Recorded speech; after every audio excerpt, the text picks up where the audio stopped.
खुलुमबाय बडोलेण्ड एंखं television studio आं हायनार्सि गयारि दिनै फुंबिलिनि गाहाय रादाबफोराव दङ। कार्बि आंलंआव गोबां ड्राग्सजों लोगोसे सानै हमजादों। मध्य प्रदेशआव सासे जौ फाग्ला सुबुङा बिजिखौ नोजिरहारि खालामहोदों। आसामाव सानफ्रामबो 10,000निबो बांसिन सुबुंनि देहायाव कर'ना जानो हागौ बुंदों जिएमसिएइचनि सुपारिनटेन्डेन्ट। नगावनि जाथायखौ लानानै लिरगिरि चिक्का शर्माया गिबि मन्थ्रिखौ सोंखारिदों।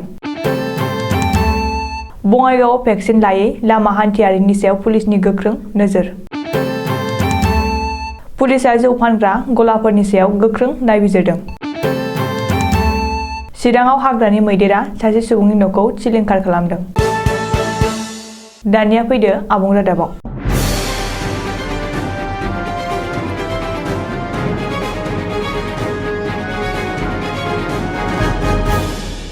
कार्बि आंलं जिल्लानि कटकटियाव पुलिसआ सानै ड्राग्स फालांगिखौ गोबां ड्राग्सजों लोगोसे हमनो हादों। मख'जाथावदि पुलिसआ गोख्रोङै सिग्रोमनानै बिसोर सानैनिफ्राय खमैबो 10 लाख रांनि ड्राग्स बोखांनो हायो आरो सानै फालांगिरिफोरखौ हमो। बिसोर सानै फालांगिरिफोरनि मुङा फारियै आमिर हुसैन आरो सालेक रहमान। बिसोर सानैबो मणिपुरनि थागिबि होननानै पुलिसनि सुलुङाव फोरमायदों। आथिखालाव पुलिसआ गोबां सेबनायनि उनाव बिसोर सानैखौबो जोबथेसालियाव दैथायहरबाय होननानै मिथिहोदों। मोनसे दुखुनांथाव जाथाय मध्य प्रदेशनि मोनसे गामियाव सासे जौ फाग्ला सुबुङा गावनि असे बिसिखौनो गोबां जौ लोंनानै बिसिनि देहायाव सिगारेट अर फोनांनानै सावना होदों आरो गावनि लोगोफोरखौ न'आव लेंबोनानै जिनाहारि खालामहोदों। पुलिसनि सुलुङाव मिथिहोनाय बादिब्ला आइजोआ छत्तीसगढ़निफ्राय मध्य प्रदेशआव हाबा जाफैदोंमोन। नाथाय फिसाया गोबां जौ लोंनानै गावजों लोगोसे लोंफानाय 4 लोगोफोरखौ गावनि न'आव लाबोनानै बिसिनि सायाव गोख्रों गाग्लोबनानै जर-जुलुमै जिनाहारि खालामहोयो आरो बिसिनि देहायाव सिगारेटआव अर फोनांनानै सावना होदों। उनाव आइजोआ बिसोरनिफ्राय खुनुरुखुमै बारग'नो हायो आरो गावनि बिमा-बिफानि न'आव थांनानै छत्तीसगढ़नि पुलिस थानायाव गासै जाथायनि सोमोन्दै बुफ्रुनानै फिसायनि बेरेखायै एफआइआर होयो आरो आथिखालाव पुलिसआ बे जाथायनि सायाव मोजाङै नायबिजिरनानै दायनिगिरिफोरखौ हमजोबनो हादों आरो जोबथेसालियावहाय दैथायहरबाय होननानै सुलुङाव मिन्थिदों। गुवाहाटी मेडिकेल कलेज आरो हस्पिटालनि सुपारिनटेन्डेन्ट डक्टर अभिजित शर्माया बुंदों दि आथिखालाव आसामाव सानफ्रोमबो 10,000निबो बांसिन सुबुंनि देहायाव कर'ना पजिटिभ जानो हागौ।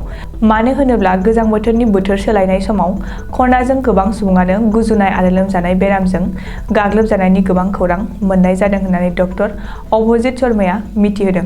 लोगोसे बुंबावदों दि आथिखालाव गुवाहाटी नोगोरमायाव 40% सुबुङानो मास्क गानाजासे बायजोआव ओंखारगासिनो दं। बेफोर मोजां लैखोन नङा।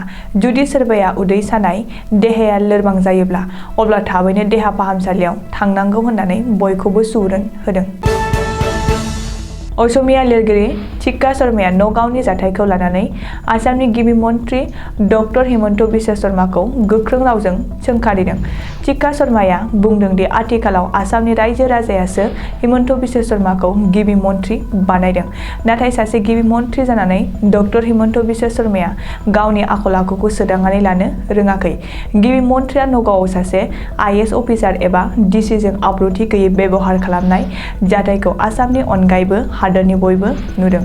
आथिखालाव मानसिजों माबोरै रायज्लायनांगौ बे गियानखौबो गिबि मन्थ्रिया रोङाखिसै होननानै लिरगिरि चिक्का शर्माया डक्टर हिमन्त बिश्व शर्माखौ गोख्रों रावजों सोंखारिदों।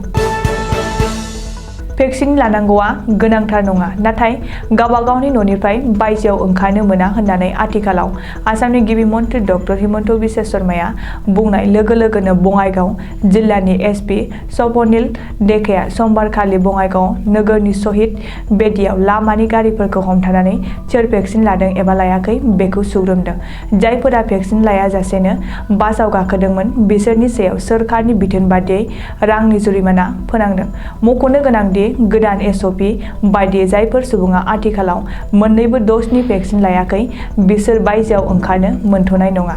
बेखायनो बयबो सुबुङा जाहाथे सांग्रां जायो बिनिनो मोनसे सांग्रांथि होदों होननानै साननानै लाजायो। सुलुङाव फोरमायनाय बादिब्ला बङाइगाव जिल्लानि अनगायैबो आसामनि गुबुन गुबुन जिल्लायावबो पुलिसआ सांग्रां जानानै लामा हान्थियारिफोरखौ सुग्रोमदों। बाक्सा जिल्लानि सिङाव थानाय तामुलपुरनि काउलियाव पुलिसनि मोनसे हानजाया जौ फानग्रा जायगाफोराव थांनानै जौ फानग्राफोरनि सायाव गोख्रोङै सिग्रोमदों। मख'नो गोनांदि जौनि गला होबोबाय थानायनि थाखायनो माखासे जुआरिफोरा जौ लोंना गारि सालायनानै खनले एक्सिडेन्ट जाना गावनि बेसेन गोसा जिउखौ खोमानांदों। बेनिखायनो कुमारिकाटा थानानि असि प्रान्जल बरुवानि दैदेननायाव माखासे पुलिसनि हानजाया गामिनि गावबुरानि हेफाजाबजों जौ फानग्रा जायगाफोराव थांनानै गोख्रोङै सन्धानो। नाथाय गोख्रों नायबिजिरनायनि गेजेरजों मोननाय माखासे मानि जौफोरखौ बुफाय बुसि गारख्रुबजोबो। बेनि अनगायैबो पुलिसा संदाननानै 2 नं पाहारपुर हाथाइनिफ्रायबो गोबां जौफोरखौ बोखांनानै जायगायावनो खहा खालामजोबो। खौरांनि गेजेरजों कुमारिकाटा थानानि असि प्रान्जल बरुवाया बेफोरबादि खामानिखौ फिन इयुनाव मावफिनोब्ला गोख्रोंनिफ्राय गोख्रोंसिन राहा लानाय जागोन होनना हुमखि होदों। हाग्रानि जिब जुनारफोरा हाग्रा ओनसोलनिफ्राय ओंखारबोनानै मानसिफोरनि थाग्रा थिलिफोराव उदखार खालामफैबाय थानाया सानफ्रोमबोनि हाबा बादिसो जानोसै।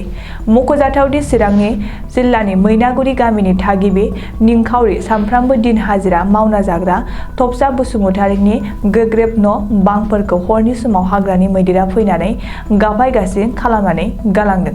नाथाय दुखुथिया थफसा बसुमतारिया दायो सरकारनिसिम अनसुंथाइ मोननो हास्थायदों, अब्लाबो हाग्रा बिफाननि रावबो सुलाद लाहैयाखै होननानै जायगानि गोबाङानो दुखु फोरमायदों।